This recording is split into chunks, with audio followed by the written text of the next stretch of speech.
Si yo puedo lograr ir leyendo aquí y explicándoselo un poquitito.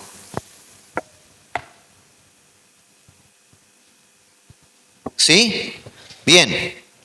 Ahí vamos a ver 4 espacios. ¿Sí? 1, 2, 3 y 4. 4 épocas. ¿Sí? La primera época es la época patriarcal. ¿A qué se refiere eso? Los patriarcas, ¿sí?, del pueblo de Israel, ¿se acuerdan? ¿Saben quiénes son los patriarcas? No. Bueno, ahí lo tienen. Si miran, Abraham, Isaac y Jacob. El pueblo de Israel comenzó con eso. El pueblo de Israel no era una nación. El pueblo de Israel comenzó con una persona, con Abraham. ¿Ok? Abraham no era israelita. Abraham era de Ur de los Caldeos. Era una persona, ¿verdad?, que no conocía a Dios, pero tuvo un encuentro con Dios. Y Dios le dijo, sal de tu tierra, de tu parentela, y yo te voy a llevar a una tierra que quiero entregarte. O sea que de una persona Dios formó una nación. ¿Ok? ¿Podemos entender esto o no? La nación de Israel que nosotros vemos hoy nació de una persona que no era Israel.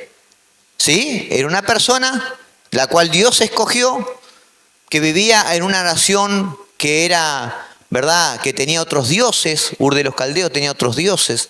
Y Dios lo toma a él, después a través de él viene Isaac, después viene Jacob. Jacob tiene 12 hijos y ahí comienzan las 12 tribus de la nación de Israel. El primero que Dios nombra a Israel, ¿quién es? Los más viejos ya conocen.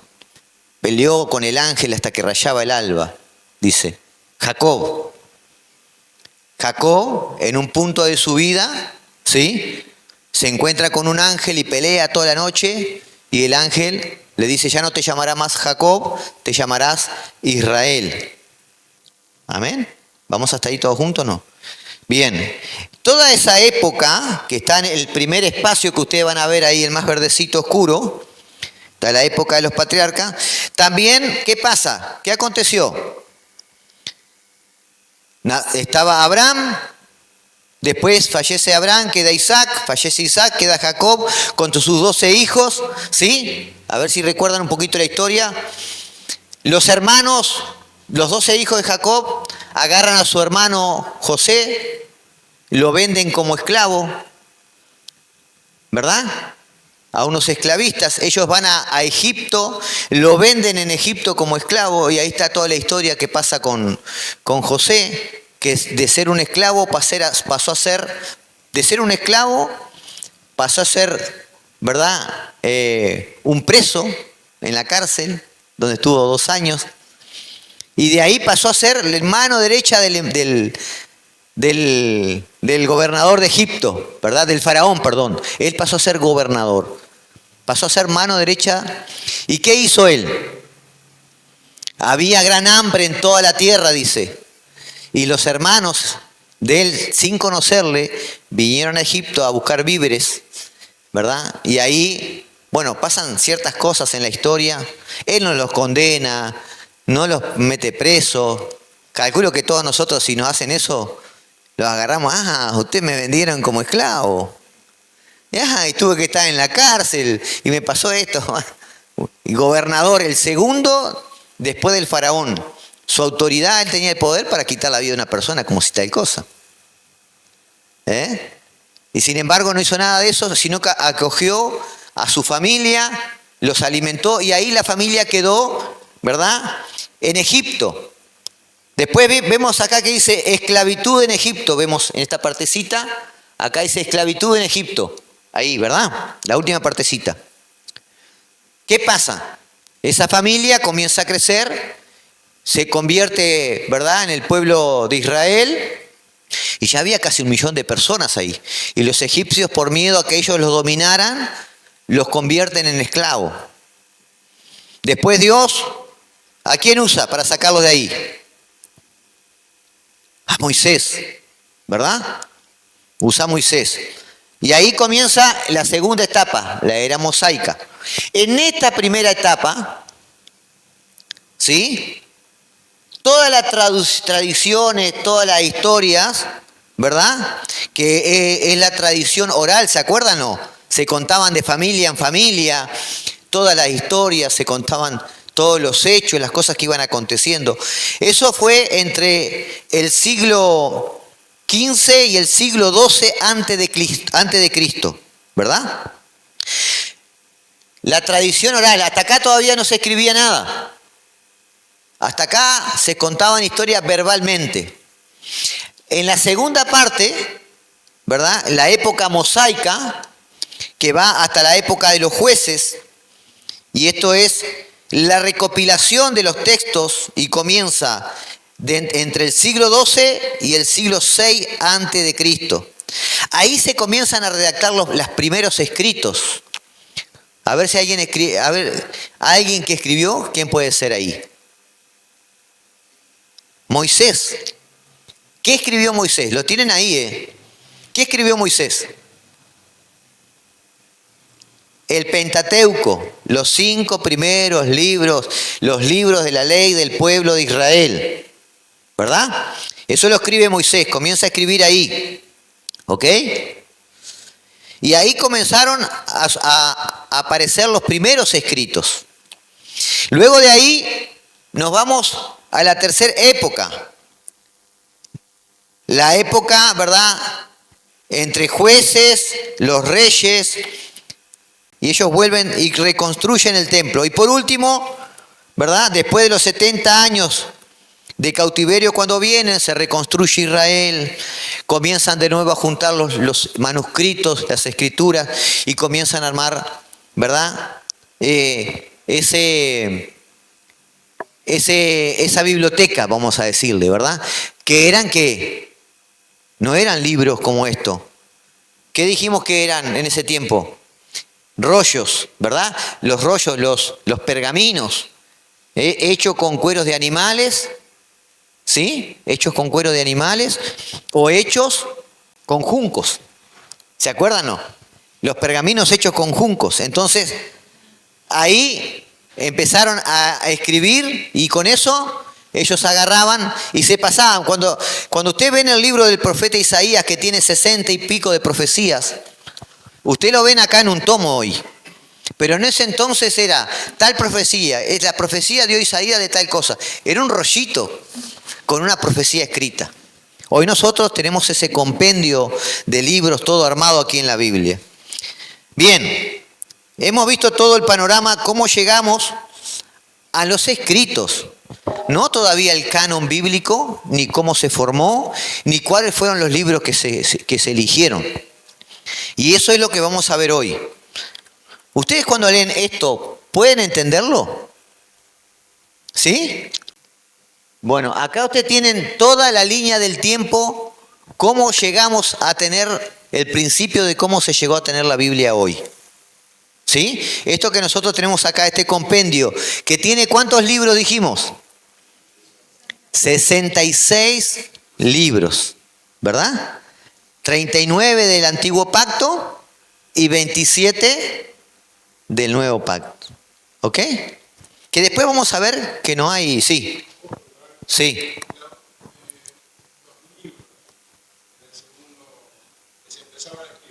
¿Acá? ¿Eran vivencias que escribió o eran los relatos?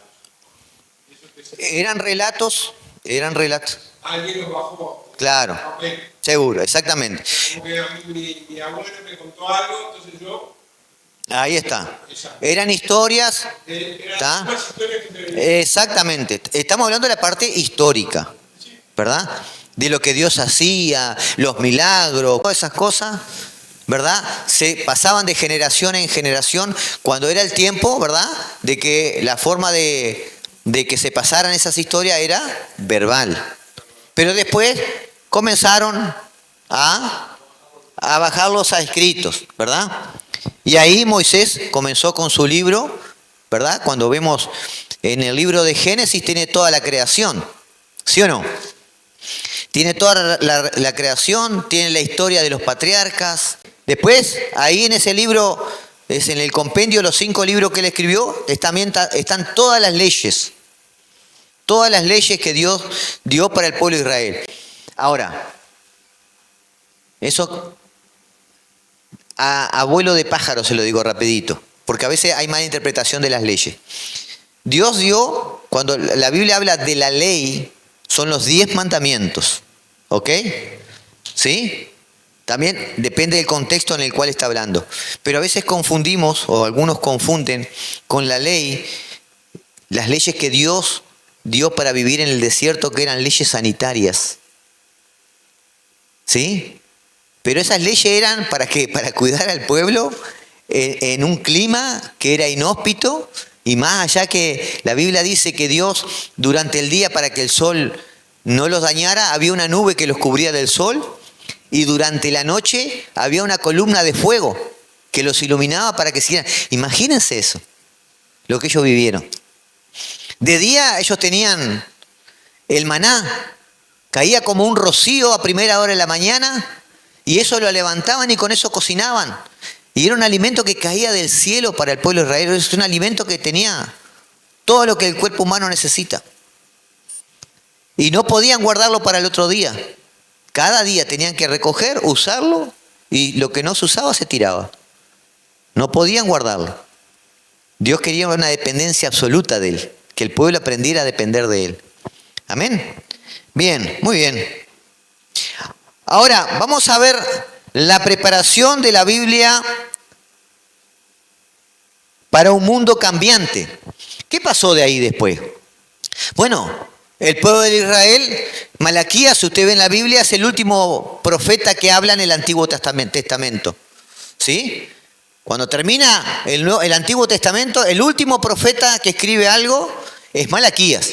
Y después pasan 400, casi 500 años en que Dios hace silencio. ¿Sí? ¿Qué pasó? En esos años, en esos 400 años, que hay un silencio de Dios, no habla por ningún profeta para Israel, pasaron muchas cosas, como por ejemplo, se levanta el Imperio Romano. ¿Sí? Se levanta el Imperio Romano, algo que fue profetizado en las Escrituras.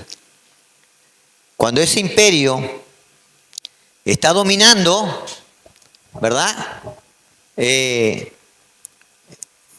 imperio dominaba todo lo que se conocía como tierra, toda Grecia, toda Asia, ¿verdad? Ellos, toda África, ellos gobernaban todo, habían conquistado todo. Entonces, muchas naciones, ellos se llevaban la gente de una nación a otra, ¿verdad? Se llevaban gente como esclavos, los cambiaban de lugares, y hacían ciertas cosas para mantener, ¿verdad?, que la gente no se levantara en rebeliones. Ahora, en esto, muchos judíos fueron dispersos. Unos fueron a vivir a Roma, otros fueron a vivir a diferentes partes de Asia, ¿verdad?, de África, ¿sí? Pero ¿qué idioma era el idioma que gobernaba, que dominaba, perdón? ¿Qué idioma? Era el griego. A los judíos los sacaron, ¿verdad?, de sus tierras y los llevaron para otras naciones. Se fue perdiendo el idioma hebreo. Se fue perdiendo el idioma hebreo. Y surgió, empezaron ellos a hablar el idioma griego. En especial los que habían viajado, que se habían ido. No tanto los judíos que vivían allí. Ahora, ¿qué pasó? Miren cómo Dios siempre está en control de todas las cosas. Por allá un genio dijo, bueno, yo tengo una biblioteca muy grande. Ahora vamos a ver un video. Tengo una biblioteca muy grande. Lo que me está faltando aquí son las leyes del pueblo de Israel. Y me gustaría tenerlas. Entonces, ahí le pide al sacerdote que haga un compendio de las leyes, ¿verdad?, que haya una traducción al griego y que le envíen todos esos manuscritos, ¿verdad? Ahora vamos a ver a dónde, a Egipto, una parte de Egipto, vamos a ver el video ahora. Y comienzan a hacer la traducción del Antiguo Testamento al griego. Esa es la primera vez que se hace la traducción del Antiguo Testamento al griego. Ahora, Recuerden que el Antiguo Testamento, ¿cómo estaba? ¿Estaba como lo tenemos hoy nosotros así, en un compendio? No, eran todos rollos, por libro. Bueno, lo que ellos hicieron fue lo mismo, todos rollos, por libros, ¿verdad? Separados, pero hubo una traducción al griego. Yo les quiero pasar ahora, mostrarle un videito de unos 9 minutos. Más importante de la historia. Fue la primera traducción del Antiguo Testamento a otro idioma. Fue la versión más usada por la iglesia cristiana primitiva y arroja una gran información sobre el desarrollo del Nuevo Testamento. Aún así, muchos cristianos de hoy tienen poco o ningún conocimiento sobre esta importante traducción del Antiguo Testamento. En este video hablaremos sobre la versión Septuaginta. La Biblia Septuaginta. ¿Cuántos han escuchado esa Biblia?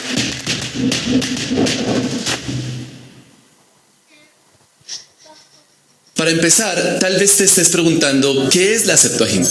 El término Septuaginta a menudo se ha usado para darle un nombre a la traducción del Antiguo Testamento hebreo y arameo al idioma griego, al igual que la Vulgata latina, que fue la traducción del Antiguo y Nuevo Testamento al idioma latín, o la Peshitta, que es la versión de la Biblia traducida al idioma siriaco, de las cuales hablaremos en otros videos. Pero técnicamente hablando, no existe una versión unificada o completa de la Septuaginta. Las copias modernas de esta versión son ediciones eclécticas, es decir, una colección de los mejores manuscritos griegos reconstruidos para aproximarse a la traducción original del Antiguo Testamento. Entonces, cuando los académicos usan el término Septuaginta, no se refieren a un solo texto, más bien se refieren a una colección de traducciones griegas producidas por numerosos escribas en el transcurso de unos pocos cientos de años y con toda probabilidad compuestas en diferentes lugares. Hoy el término se usa generalmente para referirse a las diversas traducciones de la Biblia hebrea al idioma griego. Pero ¿cuál es la historia de esta importante traducción? Una carta de un hombre llamado Aristeas nos habla del posible origen de la Septuaginta. Aristeas, que aparentemente era un judío alejandrino, escribe a su hermano Filócrates y le cuenta lo que sucedió en la corte de Ptolomeo II. De acuerdo con la carta, el rey le pide a Demetrio, su bibliotecario, arreglar que la ley judía sea traducida y agregada a la colección real de libros. Así se envía una carta a Eleazar, el sumo sacerdote judío de Jerusalén, pidiéndole ayuda para traducir la ley. Aristeas mismo es uno de los 2 hombres escogidos para llevar la petición a la capital judía. Aristeas describe todo esto, hasta detalles del templo judío, los sacerdotes, los campos y demás. 72 ancianos, 6 de cada una de las 12 tribus, fueron escogidos como traductores y enviados a Egipto, llevando con ellos una hermosa copia de la ley. Aristeas enlista los nombres de los traductores. Por alguna razón, el número original de los 72 ha sido redondeado a 70. Al llegar a Alejandría, el rey les ofreció un banquete de 7 días, en el que la sabiduría de cada uno de los traductores fue probada con preguntas del rey. Después de esto, el monarca les proveyó alojamiento cerca del mar, probablemente en la isla de Faros. En Faros estaba el famoso y recién construido faro, una de las 7 maravillas del mundo antiguo. Bajo la sombra del faro, los traductores completaron su trabajo en 72 días, que cuando se leyó a los judíos congregados en Alejandría, fue aprobado como exacto. ¿Qué debemos pensar de la carta de Aristeas? ¿Es un hecho o es ficción? En respuesta debemos decir que toda la cuestión de Aristeas es compleja. Sin duda hay problemas históricos aquí. Por ejemplo, no estamos seguros de que Demetrio fuera el bibliotecario de Ptolomeo II o de Ptolomeo I. Además, la carta tiene un tono tan afectado que a menudo parece más leyenda que hecho. Por otra parte, por mucho tiempo se ha reconocido que Aristeas conserva al menos un sustrato de verdad sobre cómo empezó la Septuaginta. Entonces, ¿qué podemos aprender de esta carta? Aristeas describe el origen de la Septuaginta con la traducción del Pentateuco. Esto se hizo en Alejandría, donde había una gran población judía y donde sería necesaria una traducción del hebreo al griego. Ptolomeo II puede haber estado conectado de alguna manera con la traducción. Él era bien conocido como patrocinador de la literatura. Demetrio de igual manera puede haber estado involucrado. Él le puede haber sugerido la traducción a Ptolomeo I, pero el proyecto podría no haberse completado hasta el principio del reinado de Ptolomeo II. Pero lo más probable es que la Septuaginta se produjo en Egipto en ese periodo. La Torá o Pentateuco se tradujo cerca de mediados del siglo III a.C. y que el resto del Antiguo Testamento se tradujo en el siglo II a.C. La pregunta obligada es, ¿por qué era necesaria una traducción al griego del Antiguo Testamento? La respuesta es bastante sencilla. El hebreo dejó de ser un idioma hablado ya en el periodo exílico o postexílico y el arameo se convirtió en la lengua franca o idioma común del pueblo judío. Con el ascenso de Alejandro Magno y el imperio griego, los judíos de la diáspora fueron helenizados y para algunos judíos, especialmente para los que vivían en el Egipto tolemaico, el griego se había convertido en su idioma principal. Por lo tanto, se hizo necesario que las escrituras se tradujeran al griego. Ahora, ¿qué tiene que ver la Septuaginta con el Nuevo Testamento?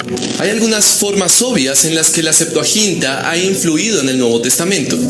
Por ejemplo, el título de Jesús en el Nuevo Testamento, Cristo, es la traducción griega de la palabra hebrea Mesías.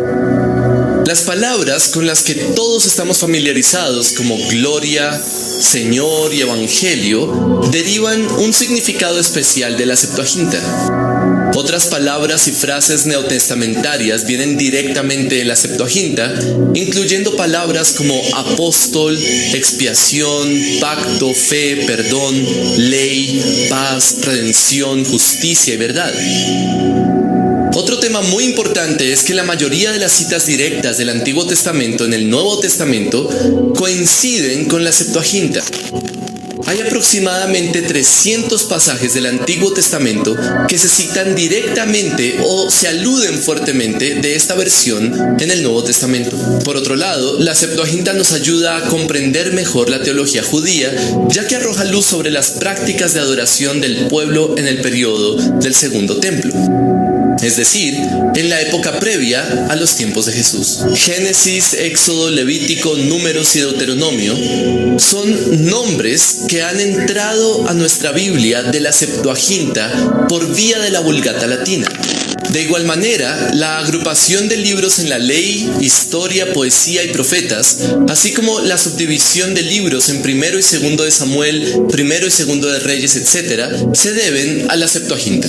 Fue la principal Biblia para la iglesia primitiva y el texto más citado por los apóstoles y por los escritores inspirados del Nuevo Testamento. Por ejemplo, Mateo y Marcos citan directamente de la Septuaginta en Mateo 15:7 al 9 y en Marcos 7:6 y 7, cuando escriben: respondiendo él les dijo: hipócritas, bien profetizó de vosotros Isaías, como está escrito: este pueblo de labios me honra, mas su corazón está lejos de mí, pues en vano me honran, enseñando como doctrinas mandamientos de hombres. Por su parte, el apóstol Pablo, que no escribió en un griego campesino ni en un griego de soldados, sino que escribió como un hombre docto que tenía la Septuaginta en su mente y que la citó abundantemente. Esta traducción arroja luz muy necesaria sobre palabras importantes y conceptos teológicos, tanto en el Antiguo como en el Nuevo Testamento.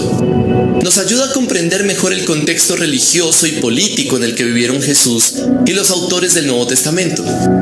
Ha ayudado a los académicos a determinar qué manuscritos son más confiables, lo que a su vez conduce a traducciones fieles del Antiguo Testamento y nos da una mayor comprensión de los padres de la Iglesia, quienes a menudo citaron la Septuaginta.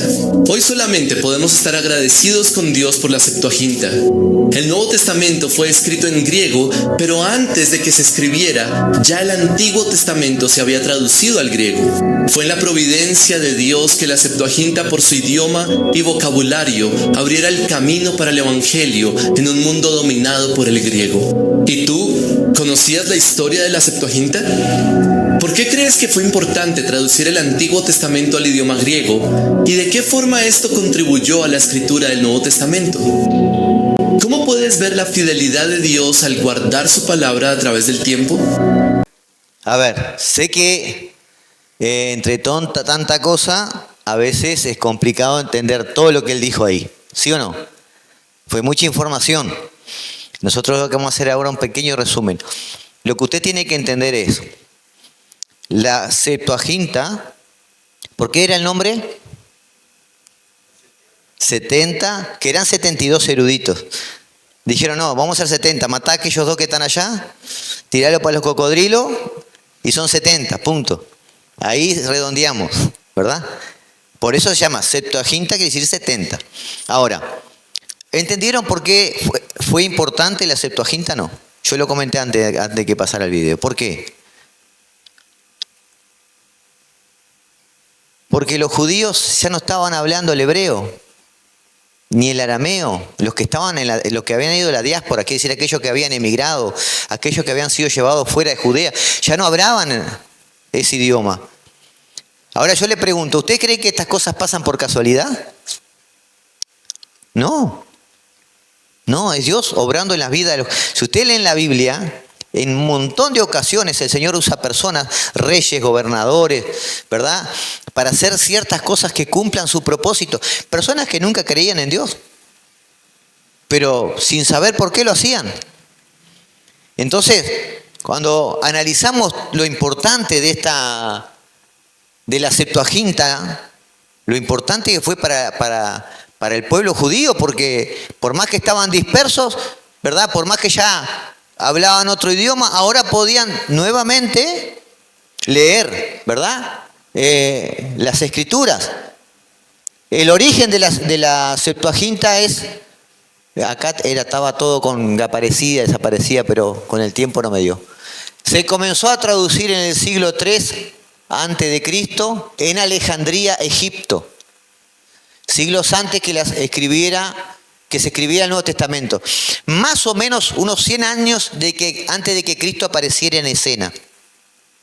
¿Sí? ¿Tenían idea de esto o no?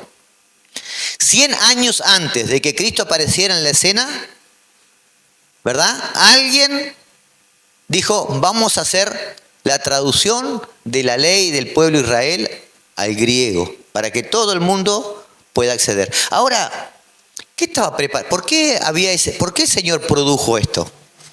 ¿Cuál sería la intención? Estaba por venir el Mesías. El Mesías iba a venir.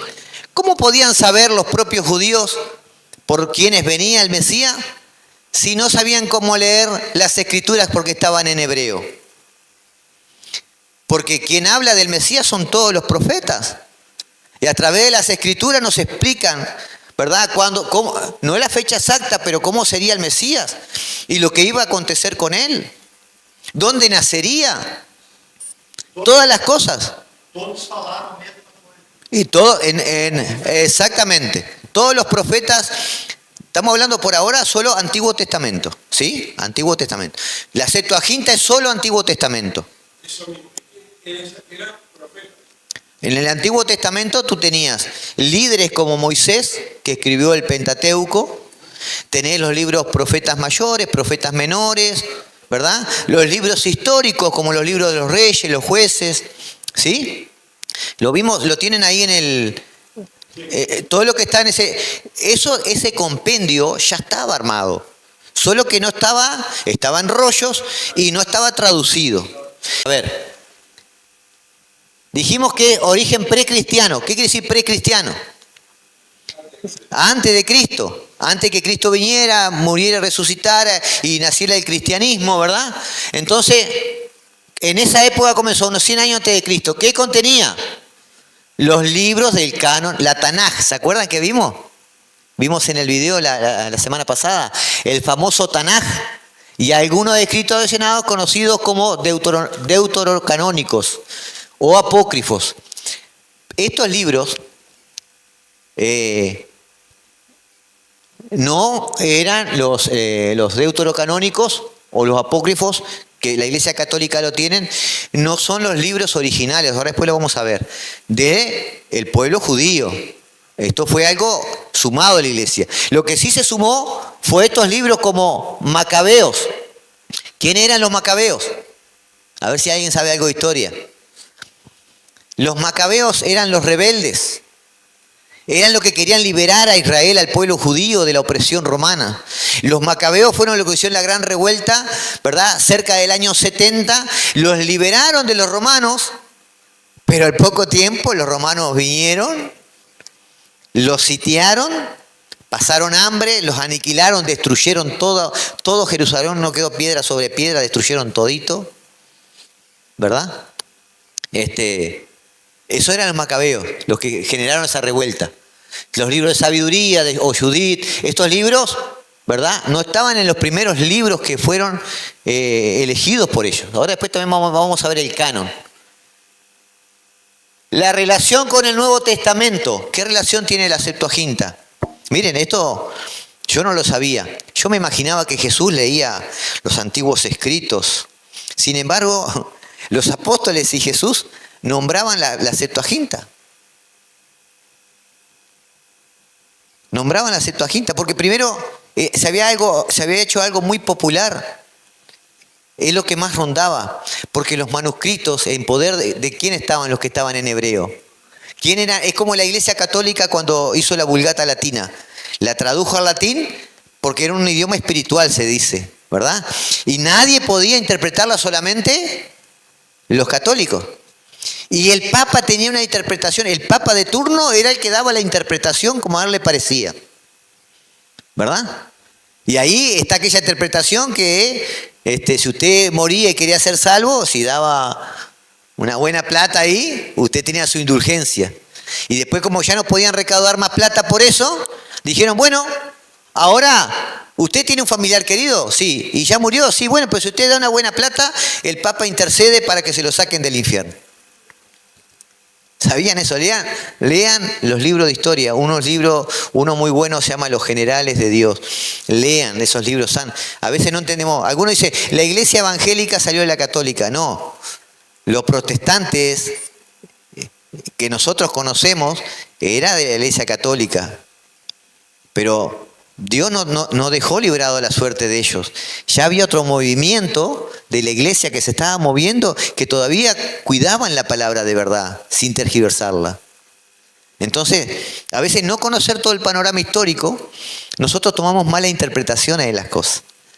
Ahora, la relación con el Nuevo Testamento, dice, aunque la Septuaginta no contiene el Nuevo Testamento, porque dijimos que era la traducción del Antiguo Testamento que estaba en hebreo y en arameo al griego, ¿sí? Fue la versión del antiguo, más utilizada por los autores del último tiempo. ¿A qué se refiere? Los apóstoles, el apóstol Pablo. Jesús mismo la usaba.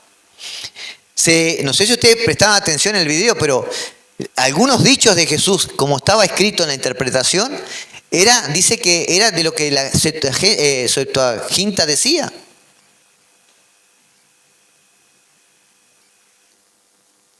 El idioma. Bueno, dijimos que el idioma era hebreo y arameo, pero fue pasado al griego. Esta versión griega de la Biblia fue utilizada por el pueblo judío que estaba disperso por todo el mundo romano, porque la mayoría de ellos hablaba griego en vez de hebreo. Eso fue lo que yo ya le dije. ¿Se entiende por qué Dios permitió esto? Dios provocó este tipo de cosas.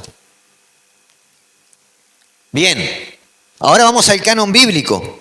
No nos queda mucho tiempo, pero vamos a comenzar con el canon bíblico y como la clase que viene sí o sí terminamos esta parte para pasar a la veracidad de la Biblia. El canon bíblico. La pregunta es, ¿cómo nosotros podemos decir, bueno, pero esos libros que se agregaron en la Biblia son los libros inspirados por Dios? Podemos decir, no, eso, estaban ahí, aparecieron esos libros, ¿verdad? Vamos a juntar estos libros que están acá y estos, no, había muchísimos libros. Muchísimos libros. ¿Ustedes sabían que solo para el Nuevo Testamento había más de 2000 libros? En aquel tiempo se levantaban falsos maestros, falsos apóstoles y escribían sus doctrinas. Por eso son los cánones. Por eso son los cánones. Ahora, vamos a ver qué fue lo que se tomó en cuenta para que se escogieran esos libros que significaban los libros inspirados por Dios. Y después vamos a ver esto también, a ver cómo funcionó esto de la inspiración de Dios. Estaba Ricardo ahí un día tomando un mate y vino, y de repente una luz cayó sobre él y Ricardo, como un robot, empezó a escribir sin, ¿no? Aleluya, gloria a Dios. No pasó así. Es una inspiración, ¿verdad? En la cual Ricardo mantuvo su personalidad, su perspectiva, pero el Espíritu Santo inspiró ciertas cosas que son clave. Igual después lo vamos a ver más en profundidad. Pero está interesante esto. A ver, el canon bíblico es un proceso por el cual se determinó qué libros pertenecen a las Sagradas Escrituras como conocemos hoy. El término canon proviene de la palabra griega canon, que significa regla o vara de medir. Había algo, un parámetro con el cual se medía. A ver si era bien, si estaba dentro de lo que era sagrado o no. Ahora, recordemos esto. El pueblo de Israel, toda su vida, de los niños desde que nacían hasta que crecían y que estaban en ese ambiente, en las escrituras, y se leía. No era algo como nosotros, por ejemplo, ellos tienen sus fiestas, y esas fiestas que son como 7 fiestas al año, tienen la lectura específica de las palabras, tienen un recordatorio por qué se hacía esa fiesta, ¿verdad? Pero aparte de eso, los niños en sus hogares y en las sinagogas tenían todos los días prácticamente lectura de la palabra, en especial los sábados. Y ellos nacían con eso. Era algo natural, ¿verdad? Es como ustedes han escuchado ciertas historias, ciertas cosas de niños que lo asimilaron como natural. Bueno, el pueblo de Israel viene de esa cultura, ¿verdad? Ellos trabajan, hasta hoy, trabajan la famosa cábala. ¿Cuántos han escuchado la palabra la cábala? Que es como una religión. Eso es judío. Y los usaban los levitas. Nada más que hoy nosotros no podemos usar eso. Hoy la usan algunos tergiversando la palabra, pero ya la usan más como si fuera una brujería. Porque todo eso era el reflejo de lo que ha de venir. Todo está cumplido en Cristo, ¿verdad? Ni las fiestas judías son para nosotros, ni la celebración de ciertas cábalas nada de eso es para nosotros. ¿Sí? Eso, hoy yo conozco varias iglesias que si usted a Jesús le tiene que decir Yeshua. ¿Sí o no? ¿No? Y a Dios Elohim. ¿Sí o no? Como que si eso es más espiritual. Pero si entendiéramos por qué se le dice Jesús, por qué se le dice Dios, si entendemos y estudiamos como estamos estudiando ahora, no caemos en esos engaños. Ahora, no digo que lo hagan por maldad, muchos lo hacen porque quieren ser la última Coca-Cola del desierto. Yo quiero traer algo nuevo. ¡Ay, esto ahora es Yeshua! ¿No? Y se ponen esas mantas y esas cosas como que son más espirituales. Y lo único que muestran ahí es que no entendieron nada del nuevo pacto. Porque el apóstol Pablo, que es el apóstol de los gentiles, escribe de 13 cartas, escribe 4 cartas contra estas personas que hacen eso. Imaginen, de 13, 4 cartas le escribe dándole palo, la más fuerte de todo es Gálatas. Yo no puedo creer que una persona lea Gálatas y siga haciendo esas cosas. Ahora, ¿por qué lo hacen? Por falta de conocimiento. Mi mano derecha de Uruguay allá, era mi mano derecha de los jóvenes que trabajamos juntos, se peleó con su pastor, no quiso ir a la iglesia y estaba en su casa boyando ahí y dijo, voy a mirar qué hay en la red, y encontró un hombre que parecía espiritual porque se pone en el velo blanco ese que es como la bandera, ¿no? El velo y se ponen esas cosas y toda una preparación y todo como practican, como la religión judía. Ahora, ¿ustedes saben que la religión judía es repudiada por Dios? La nación de Israel hoy es repudiada, es reprobada por Dios. ¿Sabían eso o no? ¿Cuántos sabían Levante su mano. ¿Cuánto entienden que la nación de Israel de hoy no es el Israel de Dios? ¿Cuánto entienden eso? Tú tuviste cuando enseñamos. Sí. La Biblia habla bien claro con eso. El Israel espiritual es el Israel de Dios, no el Israel geopolítico. ¿Ustedes sabían que el segundo punto en el mundo donde lidera los LGTB está ahí en Israel? ¿Sabían qué estaba haciendo la gente, la juventud de Israel, cuando fueron atacados por los... hace 2 años creo que fue, que murieron... ¿Sí? ¿Ustedes saben qué estaban haciendo ellos o no? Los judíos. Estaban en una fiesta. ¿Vieron la foto, la imagen de la fiesta? No. Una estatua del Buda, otra estatua de todo dioses, danzando, teniendo orgías, prácticas totalmente lejanas. Ese es el Israel geopolítico de hoy. ¿Usted cree que ese es el Israel de Dios? Más adelante vamos a leer la Biblia y vamos a entender quién es el Israel de Dios. ¿Qué dice la Biblia? No es lo que pienso yo. Si usted lee la Biblia en su contexto, va a entender que ese Israel no es el Israel de Dios. Nosotros, dice la Biblia, oren por Israel. ¿Qué Israel? El Israel de Dios. ¿Quién es el Israel de Dios? Tú eres el Israel de Dios, tú eres el Israel de Dios, yo soy el Israel de Dios.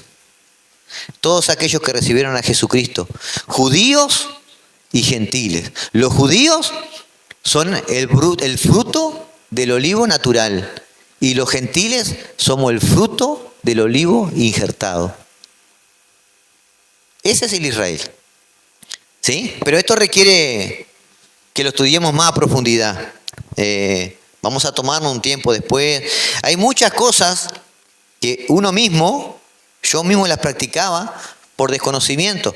Y hace unos 4 años, cuando empezamos a entender la Escritura en su contexto, empezamos a aprender cosas nuevas. Y yo me enamoré de la palabra de Dios y la leí cuántas veces. Me volví a enamorar y cada vez que la leo estoy aprendiendo algo nuevo. Amén. Si logro que ustedes se enamoren también de la palabra de Dios, van a comenzar un camino maravilloso. Porque van a conocer al Dios de la palabra. Al Dios de la palabra, que se revela a través de las Escrituras. Entonces, amados, el canon bíblico quiere decir que es la forma de evaluar si ciertas escrituras son, ¿verdad?, sagradas o no son sagradas. Hubo cerca de 4 cánones bíblicos. Hubo un canon que aconteció antes de que Cristo viniera, y en ese canon ya tenían establecido los libros del nuevo pacto. Y en los otros cánones que vinieron adelante, lo que hizo fue ratificarse esos libros. Se mantuvieron esos libros. ¿Sí? Bien. 5 minutos. Vamos a ver solamente el canon del Antiguo Testamento. ¿Ya? Y la semana que viene arrancamos con el canon de nuevo. El canon del Antiguo Testamento es el primer canon que se hizo y que se mantuvo. ¿Sí? Fue el primer canon que se hizo y se mantuvo. Alrededor de 100 años antes de Cristo, ¿verdad? Fue en Jamnia, perdón. No sé si lo puse acá. ¿Sí? Acá. 100 años antes de Cristo fue hecho por los judíos, ¿verdad? Estamos hablando de maestros, gente que se sabía todo el Pentateuco de memoria, lo recitaban, capaz que no lo vivían, pero lo recitaban. Como Jesús le dijo a ellos, ustedes enseñan una cosa y viven otra. Por eso el Señor les decía que eran hipócritas. Ustedes son hipócritas. Entonces, el canon del Antiguo Testamento fue alrededor del primer canon. 100 años antes de Cristo, un grupo de eruditos judíos se reunió en Jamnia, un centro de aprendizaje judío al oeste de Jerusalén, Durante este tiempo los eruditos debatieron qué libros debían ser incluidos en las escrituras judías. Y las discusiones de estos eruditos fueron probablemente determinantes en la decisión de la comunidad judía de que 39 libros deberían formar este canon bíblico. Bien, ¿qué criterios usan? Rapidito. ¿Cuáles fueron los criterios? ¿Cuál es la medida? ¿Cuáles son los parámetros que ellos usaron? El primero, la autoridad de Jesús. Ahora usted me dice, bueno, pero estamos hablando 100 años antes de Cristo, ¿y por qué me dice la autoridad de Jesús? ¿Verdad? Bueno, yo le dije, este canon fue el primer canon, hubo 4 cánones más. Yo acá estoy hablando del criterio del canon general que se ha usado por la Biblia que tenemos hoy, ¿ok? Desde aquel primer canon que comenzó 100 años antes, por los siguientes cánones que pasó, ¿verdad? En los últimos cánones se usó la autoridad de Jesús. ¿Qué quiere decir? Que bueno, que lo que Jesús decía tenía que coincidir con lo que estaba escrito. Era la palabra mayor. Si Jesús decía algo contrario, ¿verdad? Y en el Antiguo Testamento había algo que decía contrario a lo que Jesús había enseñado, eso ya, ahora sí, le iban a cambiar el canon. Exactamente, ¿ya? Este es el criterio definitivo para muchos teólogos. Jesús citó constantemente el Antiguo Testamento refiriéndose a él como la ley de Moisés, los profetas y los salmos. En Lucas 24:44, lo cual correspondía a la división exacta del canon hebreo de la época. ¿Ok? Vamos a dejar con esta nomás. Lo segundo, el origen profético. ¿Sí? El origen profético. Se considera que un libro es canónico si fue escrito por uno de los profetas o alguien con un oficio profético reconocido por la comunidad de Israel. Por ejemplo, Moisés, David. David fue rey de Israel, pero David en sus salmos profetizó. Aunque ustedes no crean, en un salmo que era una canción de alabanza de David, David estaba diciendo lo que le iba a pasar al Mesías. Y él lo sabía, él no tenía idea. Él estaba hablando del Mesías. Y todo eso lo vamos a ver después, más adelante. Bien, muy bien. Quedamos en esa parte, nos falta terminar, ¿verdad? Los otros criterios. Después vamos a ver el Nuevo Testamento, los criterios usados y las diferentes traducciones bíblicas hasta llegar a hoy. Eso va a ser un video rápido. O sea que la reunión que viene vamos a terminar en la primera parte de este módulo, ¿ok?